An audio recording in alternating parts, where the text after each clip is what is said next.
Hey guys, welcome back to Fix It Friday, the weekly YouTube series where we talk about video game console repairs, mods, and restorations.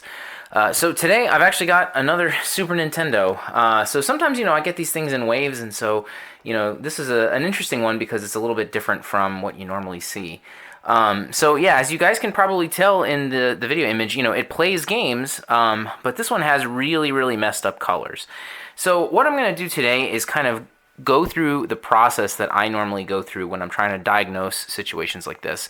And hopefully we can narrow down exactly what the culprit is, and hopefully we can replace whatever's broken and get this Super Nintendo working again. All right, so yeah, let's get to it. Okay, so my starting point whenever I have a diagnosis to make on a console is if I can at least get video, then ideally what I'd like to use is some kind of a test program in order to evaluate the system, and that might help me narrow down exactly where the problem is.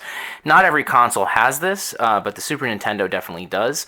And so what I have called up here using my flash cartridge is the SNES burn-in test cartridge, and this is something that was used in service centers to repair Super Nintendos. So it has a couple of different functions here. You can test the sound, the controls, things like the NES mouse and the Super Scope, but what we're going to do today is we're going to hit this burn-in test. What this does is it does a quick check of all of the main chips to see if they're working properly. And it's going to go through a whole bunch of test patterns and play some music, and it's kind of cool. And it'll help us to figure out exactly what's wrong. Okay, so this is the first set of tests, and you can see that they're all passing. But one thing I'm noticing right away is that there doesn't seem to be any blue whatsoever. So that tells me that there's definitely some kind of issue, even though it passed the first test. So I'm going to let it go through this whole process, and then when this is done, I'll give you guys an idea of what I think might be going on. But yeah, so see here, there should be blue. We don't have any blue, so that definitely tells us that at least something is faulty. Okay, so I'm going to let this play, and we'll be back in a second.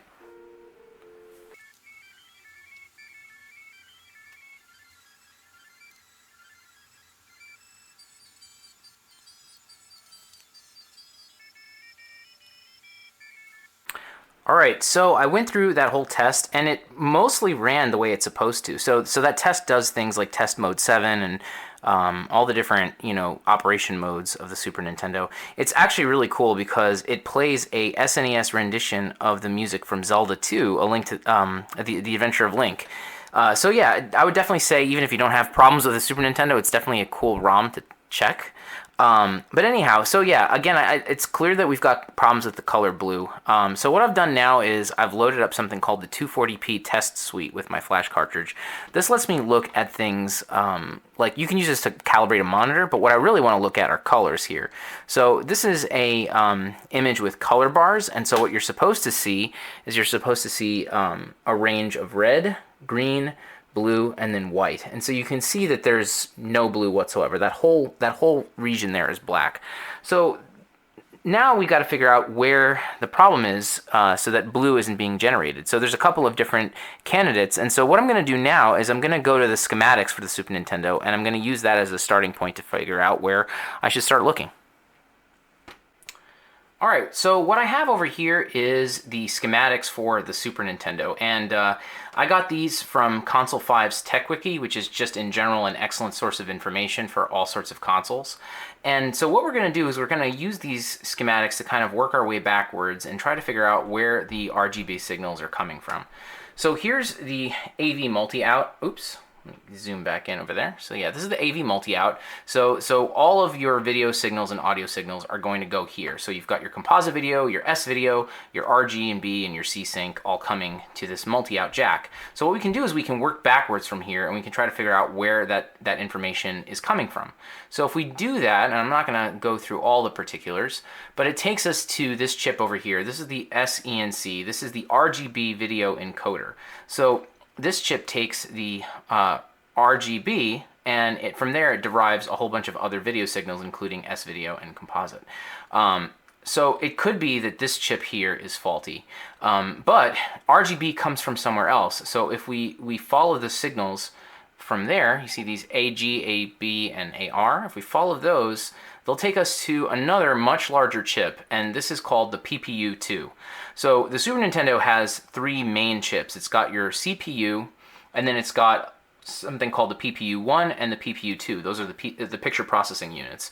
So the PPU-2 is what generates the final R, G, and B, and you can see that here on pins 95, 96, and 97.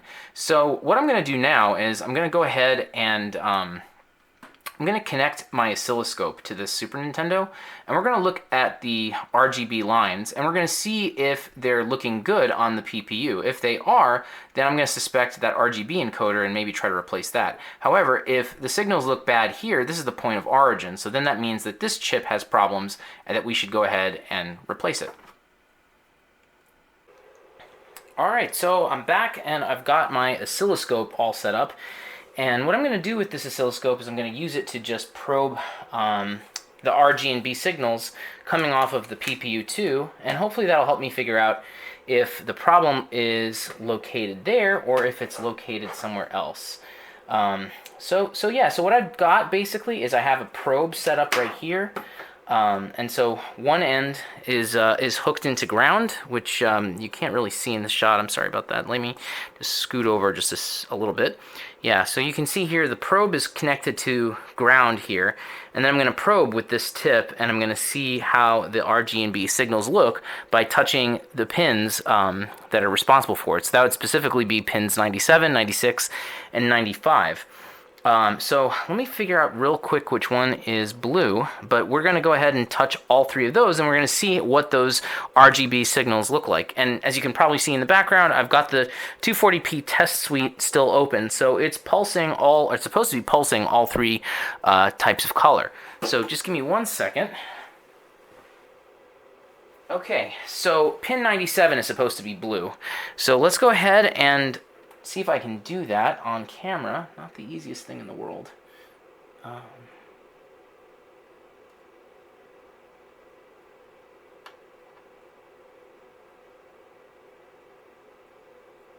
Interesting.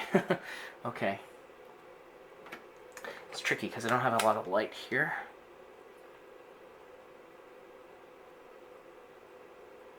Yes, there's absolutely nothing on pin 97. I'm touching that pin. I'm getting 0. Absolutely nothing.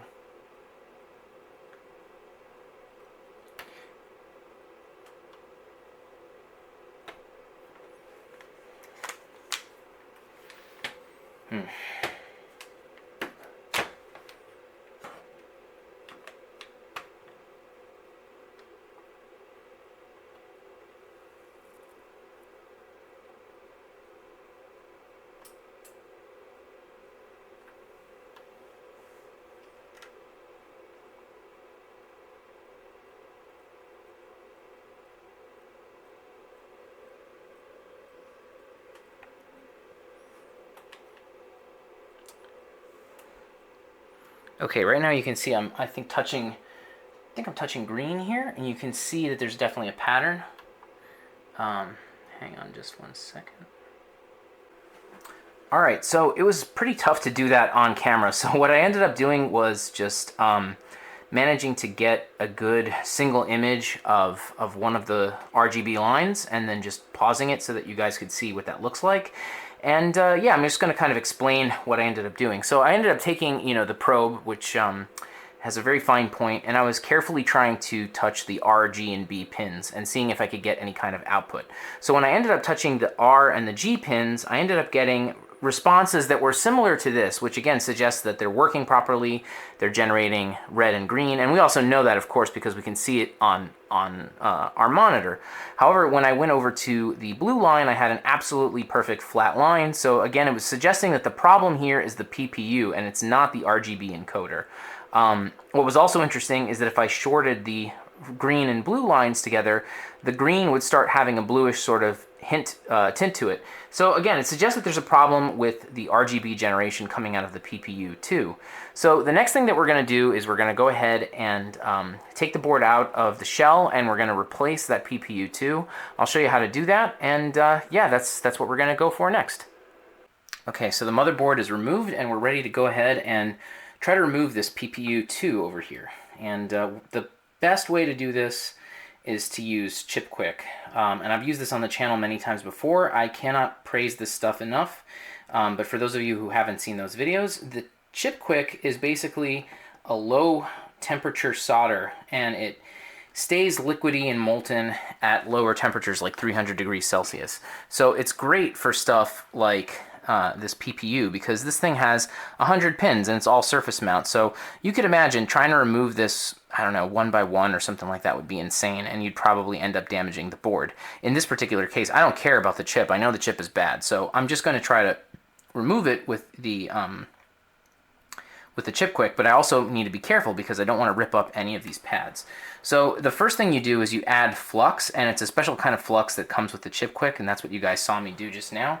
The next thing I got to do is come in with my soldering iron, and I'm just going to apply some of this Chip Quick solder onto it, and you'll see it melts so easily, and it stays, as you can see, it stays molten. So I'm trying to just get it onto all of the chips here.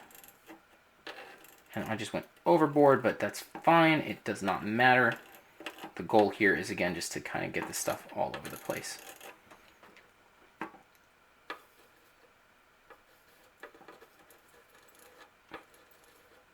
And this is the opposite of what you're trying to do in real life, where you're trying to avoid bridging stuff. Here, you're trying to create a bunch of bridges.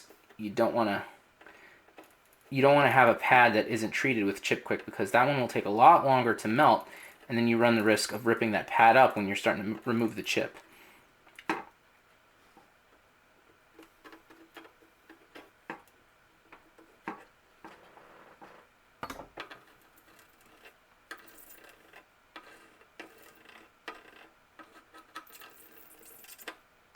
Okay. All right, so I think everything now has a nice coating of Chip Quick. So now what I'm going to do is I'm going to take this hot air station that I have, and I have it heated up to about 300 degrees Celsius. And I'm going to work my way around the chip and get all four sides nice and molten and warm.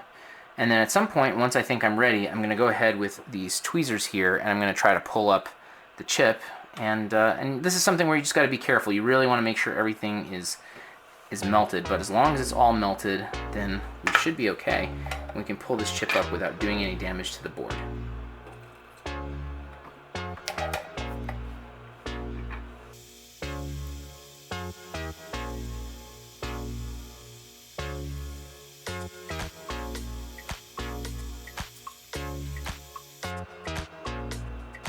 You can see it's starting to budge, but this is something where you don't want to push your luck.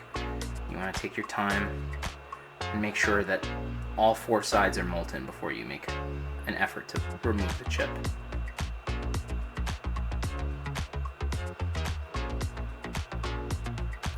There we go.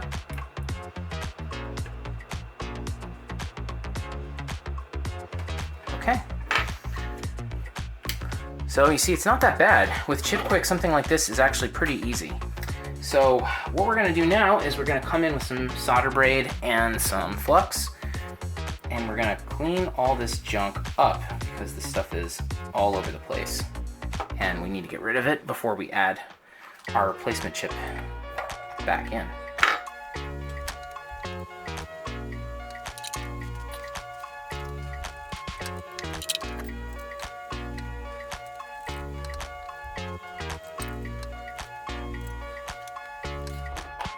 Okay, so that pretty much cleaned it all up. I'm going to come back and clean up all this with some alcohol, and then once we're done with that, we should be ready to start adding the new chip back in place.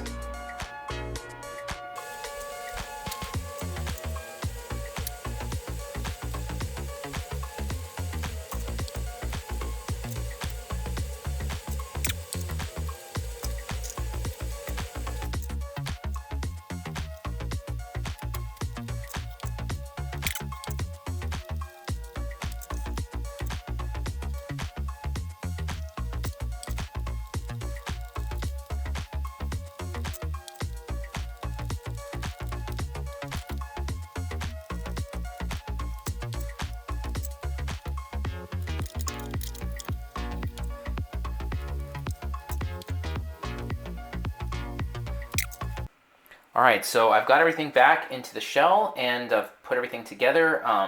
Just wanted to make a note and tell you guys that if you have an older Super Nintendo like this one with a detachable sound module, make sure you reattach this, because if you forget, then nothing's going to boot properly. So yeah, everything's all set. Let's see if the new PPU is going to work.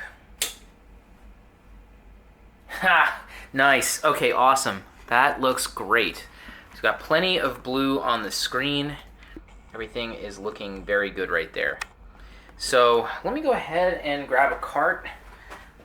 Let me grab my controller, and we're gonna go ahead and just test things out. We'll play a game, just see if that works. And then of course I'll test some more afterwards.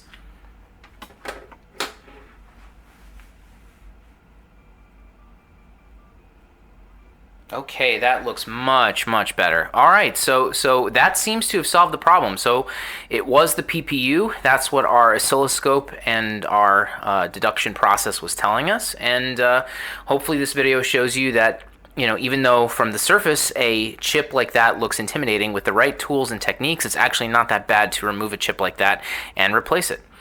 All right, so if you guys like this content, then definitely consider subscribing. I'll have videos out every Friday, and it'd be great to hear what you think about this technique in the comments below. And yeah, thanks again everybody for watching, and I will see you guys next time. Bye.